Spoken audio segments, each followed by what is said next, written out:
ব্রহ্মপীঠ, ঠিক আছে।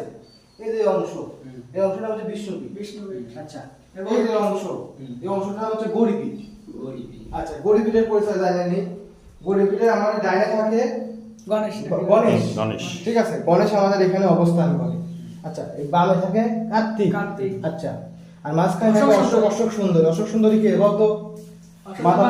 মাতা পার্বতীর হচ্ছে মেয়ে অশোক সুন্দরী এখানে, ঠিক আছে। আচ্ছা, আর এই পুরাটুকু হচ্ছে গৌরীপীঠ, মানে মাতা গৌরী। আর এটা হচ্ছে শিবলিঙ্গ বাবা ভোলানাথ। বুঝছো? যদি কোথাও যা প্রশ্ন করে যে শিবলিঙ্গের মানে শিবলিঙ্গের পরিচয় কি, তাহলে আপনি দিতে পারবেন? কও তো কি কি কোনটি কি, কও তুমি কও।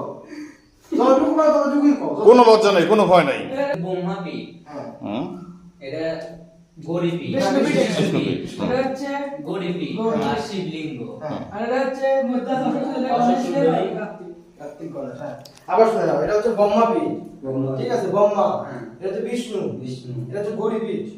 আচ্ছা, গৌরীপীঠের পরিচয় আছে হচ্ছে এখানে আছে হচ্ছে গণেশ। আচ্ছা, এখানে আছে কার্তিক, আর এখানে আছে অশোক সুন্দরী। অশোক সুন্দরী কে? মাতা পার্বতীর কন্যা।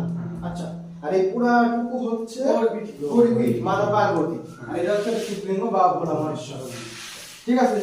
এখন কত দেখি আরে বলতে কিছু নাই।